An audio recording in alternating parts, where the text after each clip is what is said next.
Hello. तो आज हम पढ़ेंगे एरोमेटिक हाइड्रोकार्बन्स। एरोमेटिक हाइड्रोकार्बन्स क्या होते हैं, उन्हीं को एरीन्स बोलते हैं, या फिर एरीन्स जो होते हैं, एरीन्स आर एरोमेटिक हाइड्रोकार्बन्स। तो एरोमेटिक हाइड्रोकार्बन्स का जो पेरेंट कंपाउंड है वे क्या है, बेंजीन है। बेंजीन क्या है, मोनोसाइक्लिक एरोमेटिक कंपाउंड है। ठीक है, एक ही साइकिल है बेंजीन का।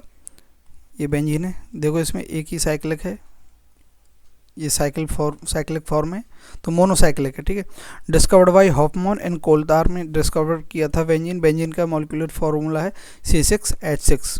ठीक है, एरोमेटिक हाइड्रोकार्बन्स आर साइक्लिक हैं, प्लेनर कंपाउंड्स होते हैं that resemble benzene in electronic configuration and chemical behaviour में बेंजीन के रिजेंबल होते हैं, बेंजीन के समान होते हैं एरोमेटिक कंपाउंड्स। ठीक है,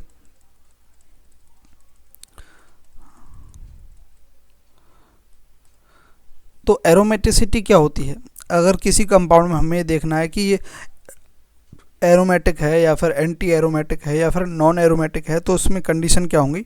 देखो,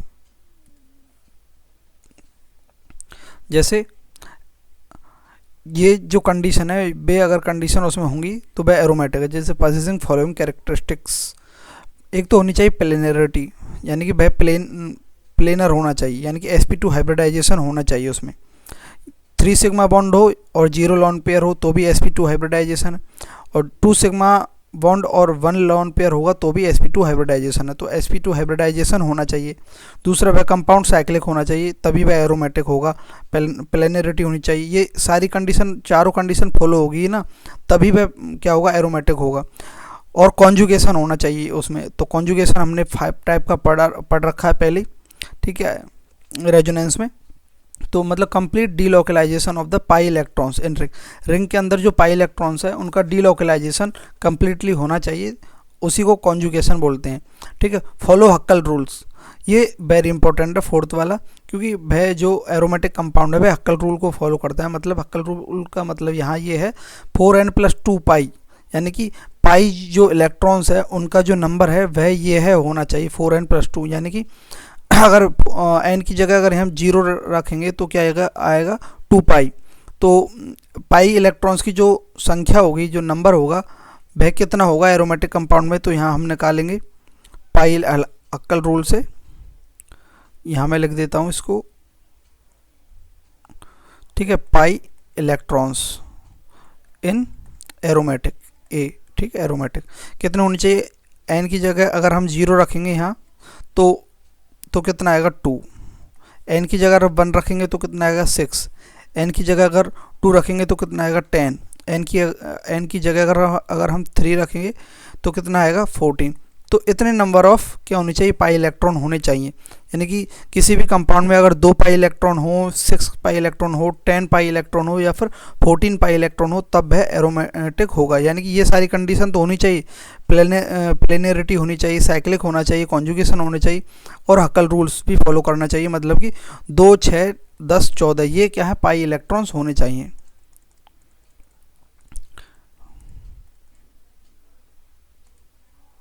ठीक है, नेक्स्ट चलते हैं।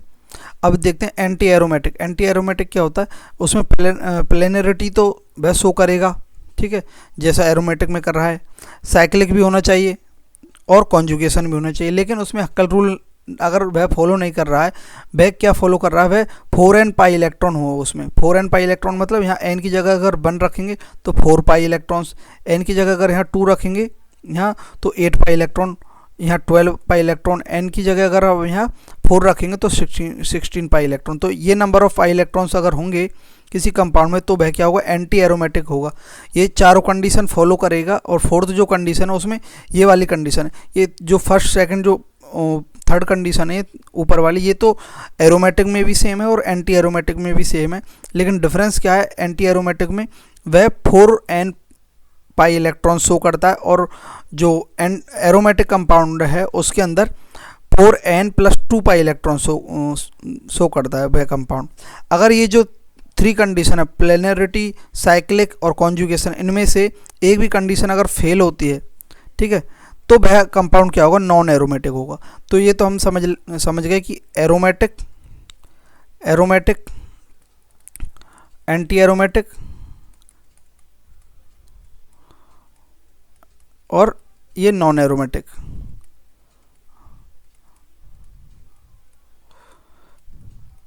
इन दोनों के अंदर तो एक ही डिफरेंस है फोर्थ कंडीशन का, और इसके अंदर जो ऊपर की जो 1, 2 और 3 जो कंडीशन, इनमें से एक भी एनी वन कंडीशन फेल होती है तो क्या होगा, वह नॉन एरोमेटिक होगा। अब देखते हैं इसमें, देखते हैं हम एग्जांपल्स में कौन सा कंपाउंड एरोमेटिक है, कौन सा एंटी एरोमेटिक है और कौन सा नॉन एरोमेटिक है। तो देखो जैसे ये क्या है, बेंजीन है, बेंजीन। अब देखो इसमें अगर हम देखें यहाँ पर कोई भी कार्बन, ये कार्बन, ये कार्बन, ये कार्बन, ये कार्बन, तो देखो इनकी जो हाइब्रिडाइजेशन है वह क्या है, देखो 1 एक बॉन्ड, 2 बॉन्ड, 3, तो 3 इसमें क्या सिग्मा बॉन्ड है और ये चौथा क्या पाई बॉन्ड है, तो 3 सिग्मा बॉन्ड है, तो इस कारण से इसमें क्या हुआ, sp2 हाइब्रिडाइजेशन हुआ। ऐसे ही सब में sp2 हाइब्रिडाइजेशन है, सब के अंदर sp2 हाइब्रिडाइजेशन है। तो ये क्या है, प्लेनरिटी शो कर रहा है, तो हाँ प्लेनरिटी तो शो कर रहा है ये, ठीक है, तो प्लेनर तो है ये। दूसरी बात, ये साइक्लिक है क्या, तो हाँ ये साइक्लिक है, देखो साइकिल बना हुआ है इसका, हाँ साइक्लिक भी है, प्लेनरिटी है। कॉन्जुगेशन है या नहीं, तो देखो डबल बॉन्ड, फिर सिंगल बॉन्ड, फिर डबल बॉन्ड, ठीक है, फिर double bond, single bond, double bond, तो इसमें डबल सिंगल डबल ये कॉन्जुगेशन पाया गया है। तो इलेक्ट्रॉन्स का यहाँ डीलोकलाइजेशन हो सकता है ऐसे, ठीक है, इलेक्ट्रॉन्स का ऐसे डीलोकलाइजेशन हो सकता है, तो इसमें कॉन्जुगेशन भी पाया गया है।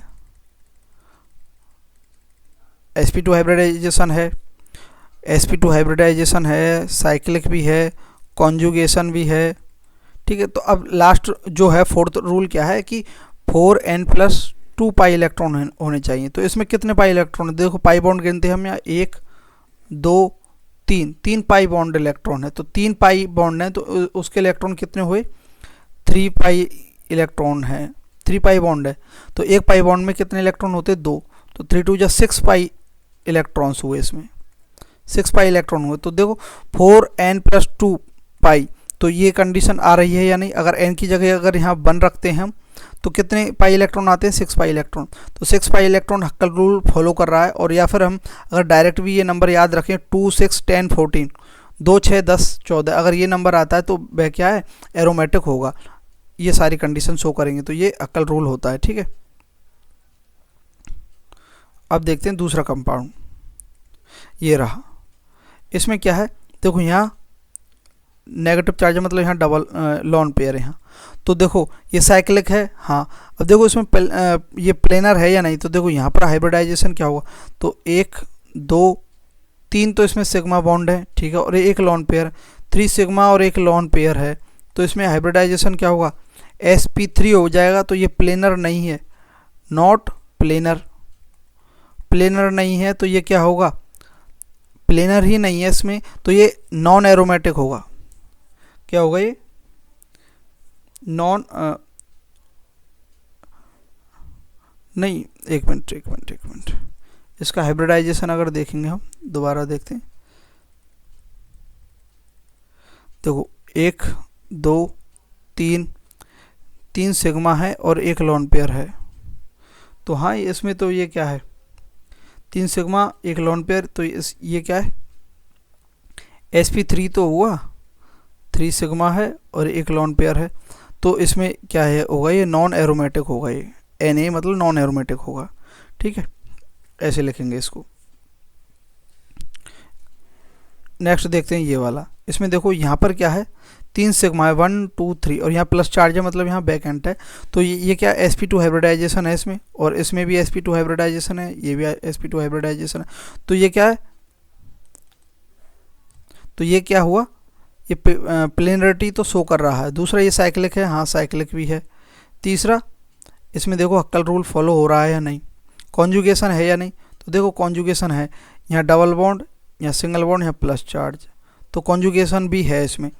तो अब देखो यहाँ पर नंबर ऑफ पाई इलेक्ट्रॉन कितने हैं, तो पाई इलेक्ट्रॉन कितने हैं, यहाँ एक पाई बॉन्ड है, एक पाई बॉन्ड में कितने इलेक्ट्रॉन होंगे, 2 इलेक्ट्रॉन होंगे, 2 और 2 6 10 14, ये किसका है, 2 6 10 14, ये किसका, एरोमेटिक कंपाउंड का, 2 हैं तो ये एरोमेटिक है ए, ठीक है।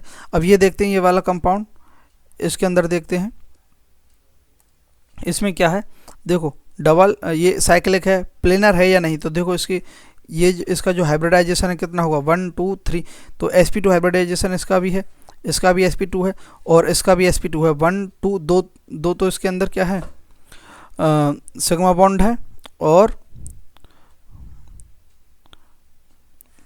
हाँ कार्बन का देखना है हमें, ठीक है। तो इसके अंदर क्या है sp2 हाइब्रिडाइजेशन है कार्बन का, ठीक है। अब देखते हैं इसमें कॉन्जुगेशन है या नहीं, तो डबल बॉन्ड, सिंगल बॉन्ड और लॉन पेयर, तो इसमें कॉन्जुगेशन है, double single lone pair conjugation भी है, इसमें प्लेनर भी है, साइक्लिक भी है। अब देखो इसमें पाई बॉन्ड कितने हैं, तो इसके अंदर 2 पाई बॉन्ड है और एक क्या है इसमें लॉन पेयर है, एक लॉन पेयर है।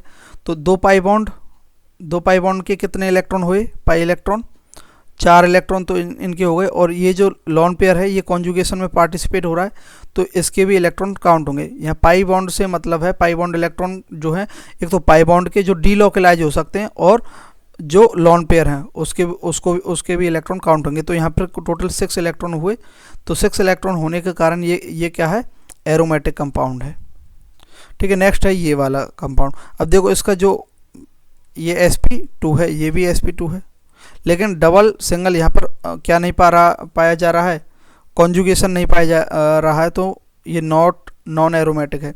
अब ये वाला देखें, डबल सिंगल पॉजिटिव कॉन्जुगेशन है, साइक्लिक है, और ये हाइब्रिडाइजेशन क्या है sp2 है। यहाँ पर भी sp2 हाइब्रिडाइजेशन है, यहाँ पर भी क्या होगा sp2, यहाँ पर भी sp2 हाइब्रिडाइजेशन है, ठीक है। और यहाँ पर भी क्या है sp2 हाइब्रिडाइजेशन, तो इसमें sp2 हाइब्रिडाइजेशन तो है, साइक्लिक भी है, ठीक है, और इसमें कॉन्जुगेशन भी है। अब देखते हैं इसमें हक्कल रूल फॉलो हो रहा है या नहीं। तो 2 यहाँ पर क्या है पाई बॉन्ड है, तो 2 पाई बॉन्ड के कितने पाई इलेक्ट्रॉन हुए, 4 पाई इलेक्ट्रॉन है। 4 पाई इलेक्ट्रॉन किसके अंदर जाता है एंटी एरोमेटिक, तो ये क्या है एंटी एरोमेटिक कंपाउंड है, ठीक है।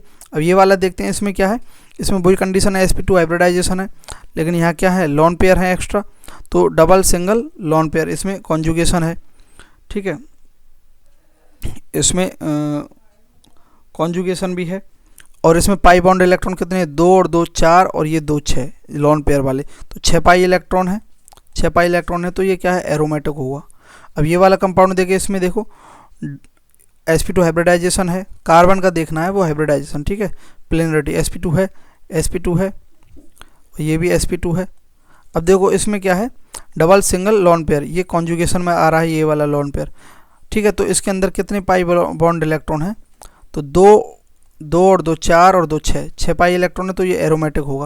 और ये वाले जो लॉन पेयर है ना, ये कॉन्जुगेशन में पार्टिसिपेट नहीं हो रहा है, इस कारण से इसके पाई बॉन्ड काउंट नहीं करेंगे हम, ठीक है। तो ये वाला कंपाउंड भी क्या होगा एरोमेटिक होगा, ये भी क्या होगा एरोमेटिक। तो एरोमेटिक और एंटी एरोमेटिक हमने समझ लिया क्या होता है एरोमेटिसिटी, ठीक है। वैसे इतना खूब अच्छे से समझ लिया, इससे सब कुछ हो जाएगा। और स्टेबिलिटी अगर देखें तो सबसे ज़्यादा स्टेबल एरोमेटिक होगा, उसके बाद नॉन एरोमेटिक होगा और सबसे कम स्टेबल एंटी एरोमेटिक होगा, ठीक है। Method of preparation of benzene, benzene के प्रिपरेशन के मेथड हम देखेंगे, ठीक है। By D carboxylation of aromatic acid, aromatic जो एसिड है उसका डी कार्बोक्सिलेशन करने पर क्या मिलेगा हमें बेंजीन मिलेगा। जैसे by heating sodium salt of benzoic acid, sodium benzoate in presence of soda lime gives benzene, ठीक है। सोडा लाइम की प्रेजेंस में अगर हम सोडियम बेंजोएट या फिर एरोमेटिक एसिड कोई भी है उसका जो साल्ट है, ठीक है, sodium salt of benzoic acid है ये, या फिर सोडियम बेंजोएट है, इसके साथ क्या सोडा लाइम जो है NaOH प्लस CO, इसकी प्रेजेंस में अगर हम रिएक्शन करवाते हैं तो हमें क्या बेंजीन मिलता है और Na2CO3 मिलता है। इसकी मैकेनिज्म वैसे समझने की आवश्यकता नहीं है, बस ये रिएक्शन याद करनी है। लेकिन अगर मैकेनिज्म अगर थोड़ा सा मैं बताऊं तो देखो सबसे पहले क्या होगा, इसमें सोडियम और NaO ये Na2O के रूप में यहाँ से बाहर निकलेगा, यहाँ पर क्या बचेगा बेंजीन के साथ ये COO नेगेटिव बचेगा और यहाँ से जो हाइड्रोजन जाएगा ये यहाँ पर अटैच हो जाएगा, तो ये इस प्रकार से बेंजोइक एसिड बन जाएगा, ये बेंजोइक एसिड बन जाएगा। और इस बेंजोइक एसिड के अंदर से क्या है CO2 निकलेगा, ठीक है, CO2, इस कारण से यहाँ बोला है डिकार्बोक्सिलेशन ऑफ एरोमेटिक एसिड, तो ये बेंजोइक एसिड है उसमें से डिकार्बोक्सिलेशन होगा फाइनली, तब यहाँ से CO2 निकल करके इसके साथ अटैच होकर के Na2CO3 बना देगा और यहाँ ये जो हाइड्रोजन है इससे डायरेक्टली अटैच हो जाएगा जो बेंजीन बना देगा। तो ये हमें वैसे मैकेनिज्म की इतनी आवश्यकता नहीं है,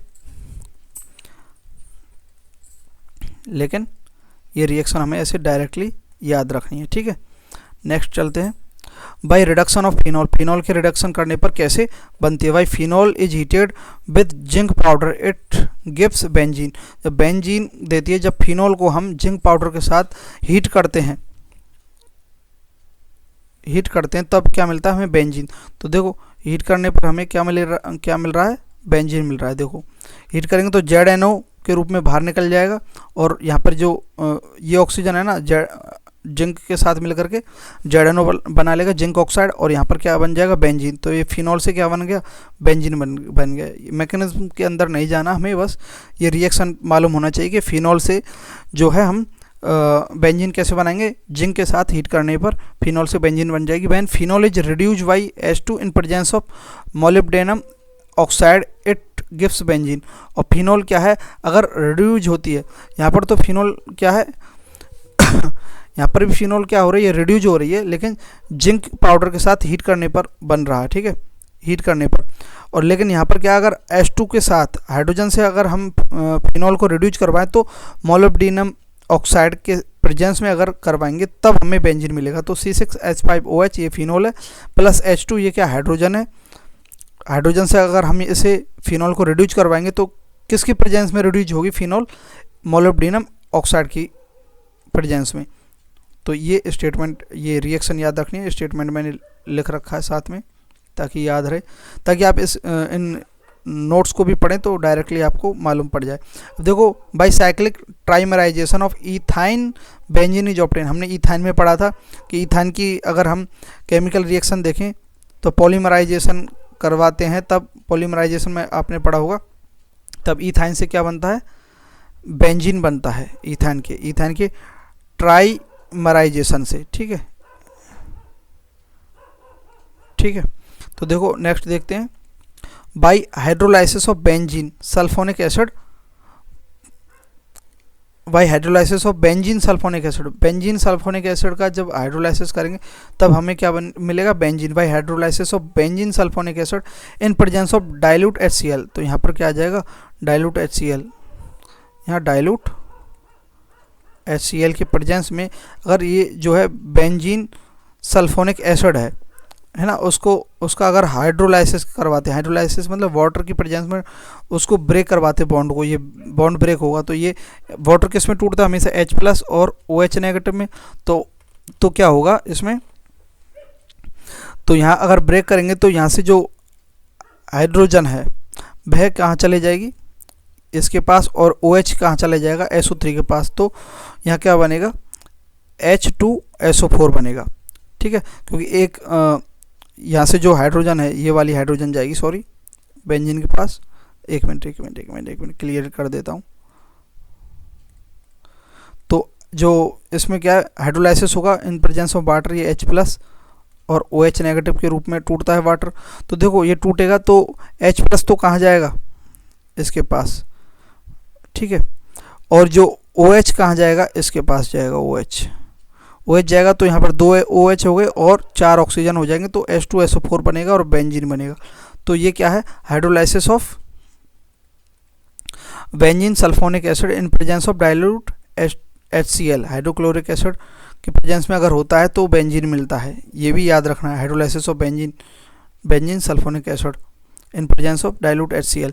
by reaction of Grignard reagent with water के साथ अगर ग्रिगनार रिएजेंट की रिएक्शन करवाते हैं, when Grignard reagent have reaction with water it give benzene देगा। कैसे? देखो ये जो है ग्रिगनार रिएजेंट C6H5 MgBr, ये ग्रिगनार रिएजेंट है। ठीक है, अगर इसकी रिएक्शन वाटर के साथ करवाएंगे तो देखो यहाँ वाटर H+ OH में टूटेगा तो OH Mg से अटैच होगा, Mg+ से, और यहाँ CH5 से H अटैच होगा तो यहाँ C6H6 बन जाएगा और यहाँ MgBr OH बन जाएगा। ठीक है, अब देखते हैं फिजिकल प्रॉपर्टीज़ ऑफ बेंजीन की फिजिकल प्रॉपर्टीज़ देखते हैं।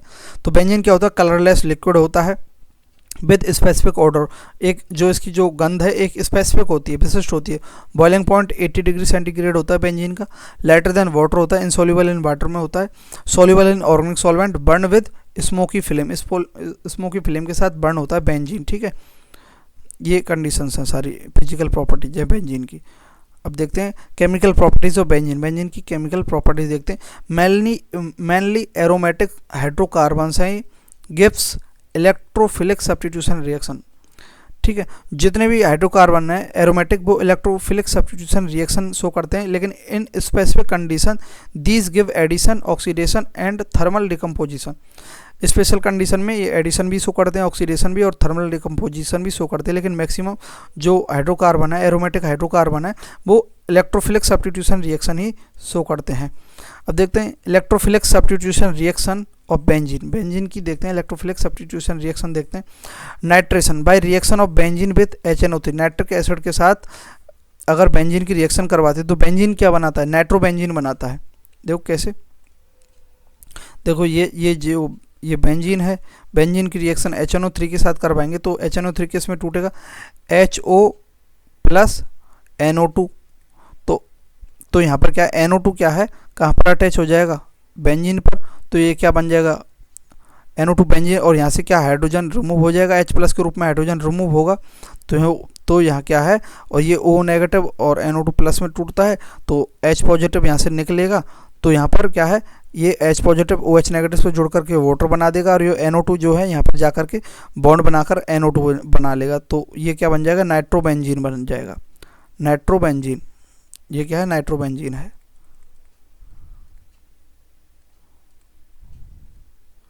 ठीक है, इस प्रकार से यहाँ पर रिएक्शन होगी, नाइट्रेशन होगा। इलेक्ट्रोफिलिक सब्स्टिट्यूशन क्यों है, क्योंकि यहाँ इलेक्ट्रोफाइल का सब्स्टिट्यूशन हो रहा है और दूसरा इलेक्ट्रोफाइल यहाँ क्या हो रहा है, अटैच हो रहा है। इस कारण से इलेक्ट्रोफिलिक सब्स्टिट्यूशन रिएक्शन है, जो हम पहले पढ़ चुके हैं डिटेल में अच्छे से कैसे हो रही है ये प्रोसेस। भले आप देखो समझने के लिए मैं बता देता हूँ, यहाँ हाइड्रोजन जुड़ा हुआ है ऑलरेडी, ये OH negative plus NO2 plus में टूटेगा। तो अब देखो यहाँ से ये क्या है, H प्लस के रूप में सब्स्टिट्यूट होगा, H प्लस, तो ये क्या इलेक्ट्रोफाइल है H प्लस। अब इलेक्ट्रोफाइल का सब्स्टिट्यूशन होगा, इस कारण से इलेक्ट्रोफिलिक सब्स्टिट्यूशन रिएक्शन है। तो इलेक्ट्रोफाइल सब्स्टिट्यूट हुआ तो यहाँ पर इलेक्ट्रोफाइल ही तो अटैच होगा, NO2 क्या इलेक्ट्रोफाइल है। तो इस प्रकार से ये इलेक्ट्रोफिलिक सब्स्टिट्यूशन रिएक्शन है, जैसा कि हम और डिटेल में अच्छे से टाइप्स ऑफ रिएक्शन में पढ़ चुके हैं। अब देखते हैं सल्फोनेशन। सल्फोनेशन क्या है, benzene have reaction with H2SO4 it gives benzene sulphonic acid. तो बेंजीन सल्फोनिक एसिड देती है, ठीक है, अगर रिएक्ट करते हैं। तो पहले हम उधर देख रहे थे हम कि बेंजीन का फॉर्मेशन कैसे होता है, बेंजीन सल्फोनिक एसिड से भी बेंजीन का फॉर्मेशन होता है। देखो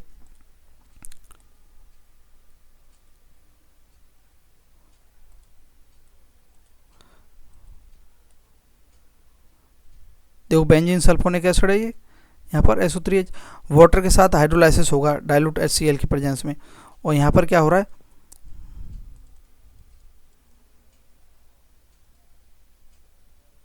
बेंजीन जो है अगर रिएक्ट करती है H2SO4 के साथ तो क्या बनाती है, H2O बनाती है, और क्या है, बेंजीन सल्फोनिक एसिड। तो हमने देखा था बेंजीन सल्फोनिक एसिड अगर इसके साथ डाइल्यूट HCl दे देते हैं, डाइल्यूट HCl दे देते हैं तो ये फिर से वही बन जाएगा, ये रिएक्शन होगी फिर से, ठीक है, इसमें बेंजीन का फॉर्मेशन होगा।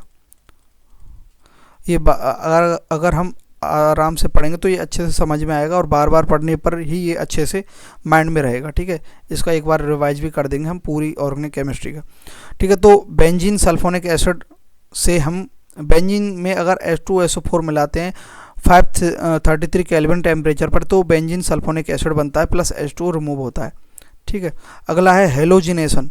हेलोजिनेशन मतलब सीधी सी बात है हेलोजन का एडिशन होना। Benzene have reaction with Cl2 या Br2 in presence of Luce acid. Luce acid कौन से, एल्यूमिनियम क्लोराइड या फिर FeBr3 ETC। इट गिव्स हेलोबेंजीन, जैसे क्लोरोबेंजीन, ब्रोमोबेंजीन ये देते हैं।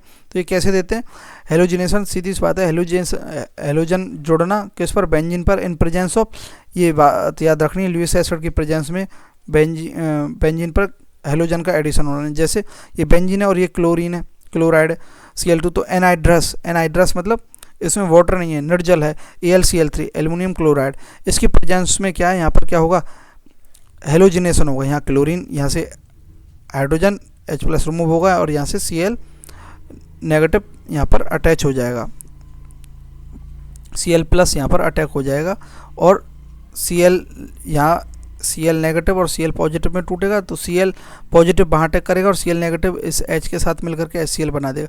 मैकेनिज्म की आवश्यकता नहीं, मैं बार बार बोल रहा हूँ, क्योंकि मैकेनिज्म नहीं पूछी जाएगी कैसे कहाँ क्या हो रहा है, बस रिएक्शन पूछी जाएगी कि बेंजीन के साथ अगर क्लोरीन है और एनाइड्रस एल्युमिनियम क्लोराइड की प्रेजेंस में रिएक्शन करवाते तो क्या मिलेगा, क्या प्रोडक्ट मिलेगा। तो हमें क्या मिलेगा, ये क्लोरोबेंजीन मिला, ये क्लोरोबेंजीन है, क्लोरोबेंजीन। और ये नीचे वाला क्या है, ब्रोमोबेंजीन है, ठीक है, ये मिलता है। By having reaction of benzene with excess electrophilic reagent substitutes all hydrogen atom of benzene, यानी सारे बेंजीन के सारे हाइड्रोजन एटम जो है हट जाएंगे इलेक्ट्रोफिलिक रिएजेंट के प्रेजेंस में। In presence of anhydrous AlCl3 benzene have reaction with excess Cl2 gives hexachlorobenzene. अब देखो इसको समझते हैं कैसे, ये स्टेटमेंट क्या बोल रहा है, सीधी सी बात है। देखो ये सारे स्टेटमेंट एक रिएक्शन से इससे समझ में आ जाएगा। अगर बेंजीन जो है, ये बेंजीन है और एक्सेस अमाउंट में Cl2 है, ये अगर हम दी जाती हैं, ठीक है, एक्सेस अमाउंट में Cl2 दी जाती है, तो एनहाइड्रस एल्युमिनियम क्लोराइड की प्रेजेंस में वह क्या है, सारे के सारे जो इस पर जो हाइड्रोजन अटैच हैं वो सारे क्या आ जाएंगे, सब्स्टिट्यूट हो जाएंगे, रिमूव हो जाएंगे, सारे हाइड्रोजन रिमूव हो गए और उनकी जगह पर क्या लग जाएंगे, क्लोरीन लग जाएंगे।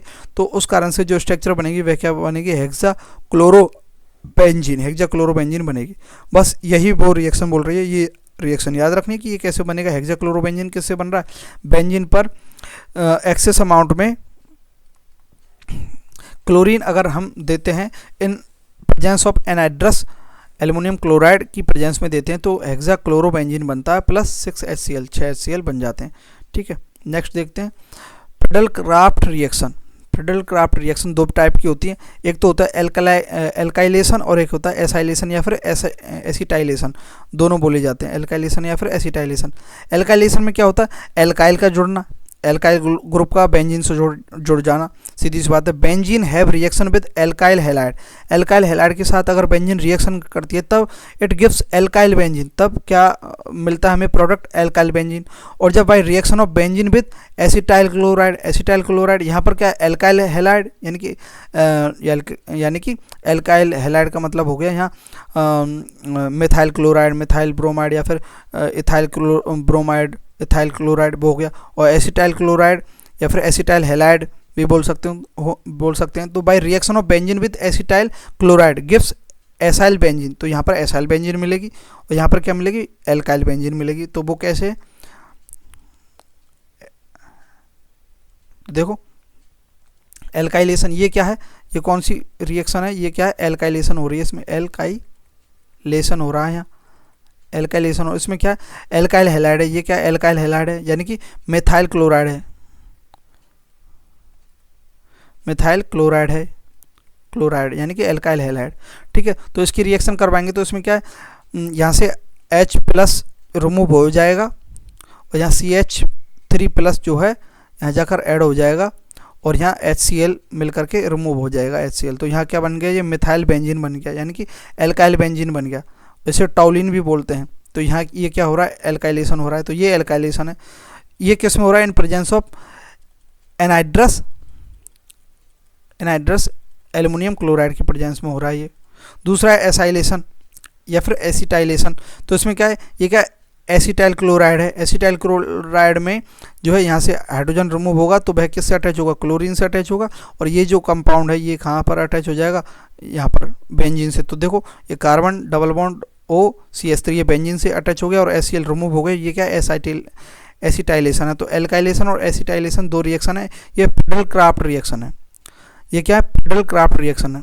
देखो ये फ्रीडल-क्राफ्ट रिएक्शन है, दो टाइप की होती है फ्रीडल-क्राफ्ट रिएक्शन, ठीक है, एसाइलेशन और एल्काइलेशन और एसाइलेशन। अब देखते हैं एडिशन रिएक्शन पढ़ते हैं हम।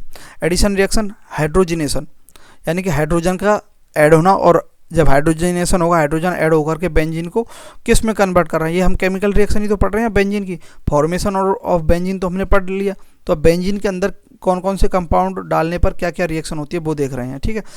तो हाइड्रोजनेशन क्या, एट हाई टेम्परेचर 150 से 250 degree centigrade, 150 to 250 degree centigrade पर टेम्परेचर लेते हैं, और हाई प्रेशर लेते हैं, 25 एटमॉस्फेरिक प्रेशर लेते हैं, इन प्रेजेंस ऑफ निकल या प्लेटिनियम कैटलिस्ट। इन कैटलिस्ट की प्रेजेंस में benzene have reaction with hydrogen. तो इन कैटलिस्ट की और इन कंडीशन की प्रेजेंस में बेंजीन जो है हाइड्रोजन से रिएक्ट करता है और क्या देता है, साइक्लोहेक्सेन देता है। कैसे देता है देखो, ये तो मैंने लिख दिया है थ्योरी में, और ये जो है हम रिएक्शन समझेंगे। ये क्या, बेंजीन है, यहाँ 3H2 लिए हैं हम, और कंडीशन क्या दी है, 150 से 250 डिग्री सेंटीग्रेड, और एटमॉस्फेरिक प्रेशर कितना है, 25 एटमॉस्फेरिक प्रेशर है। निकल ले लो या फिर प्लेटिनियम ले लो, ये दोनों क्या है, कैटलिस्ट है। इनकी प्रेजेंस में क्या है, जो हाइड्रोजन है वह क्या करेगा, ये बेंजीन की जो डबल बॉन्ड है उनको तोड़ करके यहाँ हाइड्रोजन अटैच हो जाएगा, यहाँ एक्स्ट्रा हाइड्रोजन आ जाएंगे। तो ये 6 हाइड्रोजन एक्स्ट्रा आ जाएंगे, डबल बॉन्ड टूट जाएगा। तो डबल बॉन्ड हट गया, सिंगल बॉन्ड है, तो वह ये क्या है, हेक्सीन है, ईन है, बेंजीन है, ईन है। ये ईन से क्या बन गया, एन बन गया, तो ये क्या, हेक्सेन है, बस हेक्सेन है। ये साइक्लो है, और बेंजीन क्या है, साइक्लो हेक्सीन ही तो है, साइक्लोहेक्सीन है, इसको बेंजीन बोल देते हैं। तो बस ये कैसे, ये किस कंडीशन में बनेगा, हाइड्रोजन के साथ रिएक्शन करवाएंगे बेंजीन की in presence of 150 to 250 degree centigrade temperature and 25 atmospheric pressure in presence of nickel या platinum catalyst, then we get cyclohexane, hexane N, ठीक है। अब देखते हैं क्लोरीनेशन में क्या है, क्लोरीन अगर हम ऐड कर दें इन presence of UV raise by addition of 3Cl2 molecules on benzene gives गैमिक्साइन देगा। तो गैमिक्साइन क्या है, तो ये बेंजीन है और 3 क्लोरीन है in presence of UV rays, एक मिनट, in presence of UV rays, ये यूवी रेज है। यूवी रेज की प्रेजेंस में अगर हम यहाँ ये रिएक्शन करवाते हैं तो ये सारे के सारे हाइड्रोजन बॉन्ड जो हैं, डबल बॉन्ड जो हैं, ये टूट जाएंगे और इनकी जगह पर क्या आ जाएगा, क्लोरीन अटैच हो जाएगा। तो क्लोरीन अटैच हो जाएगा तो ये क्या स्ट्रक्चर बन जाएगी, ये वाली स्ट्रक्चर बन जाएगी, ठीक है। ये स्ट्रक्चर बन गई, तो अब इसका नाम क्या है, इस स्ट्रक्चर का नाम क्या है, गैमिक्साइन है इस स्ट्रक्चर का नाम, ठीक है। तो गैमिक्साइन जो है ये कॉमन नेम है, वैसे इसका नाम क्या है, लिंडेन भी है, लिंडेन भी बोलते हैं इसको, ठीक है। और दूसरे नाम क्या है, बेंजीन हेक्साक्लोराइड, ये बेंजीन हेक्साक्लोराइड भी बोलते हैं इसको, BHC भी बोलते हैं, बेंजीन हेक्साक्लोराइड, BHC। तो ये यूज क्या होता है, इंसेक्टिसाइड के लिए भी यूज आता है, और जो लाइसेस हैं, ठीक है, और टिक वगैरह जो हैं वो उनको हटाने के लिए क्रीम के रूप में भी हम बॉडी पर यूज करते हैं इसको, गैमिक्साइन को। तो ये याद रखने वाली बात है कि कैसे बनता है यूवी रेज की प्रेजेंस में। अगर Cl3 देंगे तो क्या बनेगा, हेक्साक्लोराइड, बेंजीन हेक्साक्लोराइड बनेगा, या फिर लिंडेन या फिर गैमिक्साइन भी बोला जाता है, ठीक है। अब नेक्स्ट चलते हैं, ये ऑक्सीडेशन रिएक्शन, इसके अंदर कम्बुशन रिएक्शन होगा, यानी कि जलाएंगे हम। ये बेंजीन है, बेंजीन को अगर ऑक्सीजन के प्रेजेंस में अगर जलाते हैं तो क्या बनता है, जितने नंबर ऑफ कार्बन उतने ही तो क्या CO2 बनेंगे, और उसकी जस्ट हाफ क्या बनेंगे, H2O मॉलिक्यूल बनेंगे। तो कार्बन कितने, 6 टू जब 12 कार्बन है तो 12 CO2 बनेंगे, और कितने वाटर के मॉलिक्यूल बनेंगे, 6 वाटर के मॉलिक्यूल बनेंगे। ये क्या होगा, कम्बुशन रिएक्शन हो गया। ऑक्सीडेशन में क्या होगा, oxidation in presence of B2O5 at 300 degree centigrade temperature benzene oxide to phenol. Benzene जो है ऑक्सीडाइज हो जाएगा इन टू फिनॉल में ऑक्सीडाइज हो जाएगा, फिनॉल के अंदर ऑक्सीडाइज हो जाएगा, ठीक है। बेंजीन कैसे, देखो ये जो H है यहाँ पर, ये ऑक्सीजन जाके अटैच हो जाएगा तो ये फिनॉल बन जाएगा इन प्रेजेंस ऑफ B2O5, और कंडीशन क्या है, 3 डिग्री सेंटीग्रेड टेम्परेचर पर, ठीक है। तो ये क्या है, ऑक्सीडेशन ऑफ बेंजीन हो जाएगा। यूजेज ऑफ बेंजीन, अब बेंजीन का हम यूज़ देख लेते हैं। यहाँ तक हमारी केमिकल रिएक्शन भी कंप्लीट हो गई बेंजीन के साथ। तो बेंजीन का यूज किस में होता है? इन ड्राई क्लीनिंग में होता है, ठीक है। एज सॉल्वेंट के रूप में भी होता है, as component of power alcohol, power alcohol का कंपोनेंट है ये। इन फॉर्मेशन ऑफ एक्सप्लोजिव्स में होता है, एक्सप्लोजिव बनाने के लिए भी बेंजीन का यूज होता है। इन फॉर्मेशन ऑफ डाइज और medicine, in synthesis of aromatic compound, aromatic compound में तो होता ही होता है। तो ये बेंजीन के क्या है? यूजेज हैं। और यहाँ हमारा चैप्टर जो है कंप्लीट हो गया, द एंड, पूरा हाइड्रोकार्बन कंप्लीट हो गया हमारा, कंप्लीट हो गया हाइड्रोकार्बन, ठीक है। तो हमारा वैसे ऑर्गेनिक केमिस्ट्री जो है, केमिस्ट्री जो है कंप्लीट हो चुकी है, ऑर्गेनिक केमिस्ट्री कंप्लीटेड, ठीक है। तो अब हम जो है इसके पी वाई क्यू देखेंगे, और पी वाई क्यू के बाद हम क्या, या तो इनऑर्गेनिक या ऑर्गेनिक या फिर फिजिकल केमिस्ट्री, किसके लिए? For lab assistant, lab assistant के लिए स्टार्ट करेंगे, ठीक है। साथ में हम या तो बायोलॉजी, बायोलॉजी में तो मैं बहुत ही अच्छा हूँ, बायोलॉजी, या फिर फिजिक्स, फिजिक्स में भी अच्छा हूँ। कमज़ोर किस में हूँ मैं? केमिस्ट्री में वीक हूँ, केमिस्ट्री में। और केमिस्ट्री में भी किस में वीक हूँ मैं? ऑर्गेनिक केमिस्ट्री में, जो आपने पढ़ी है मेरे से अभी तक।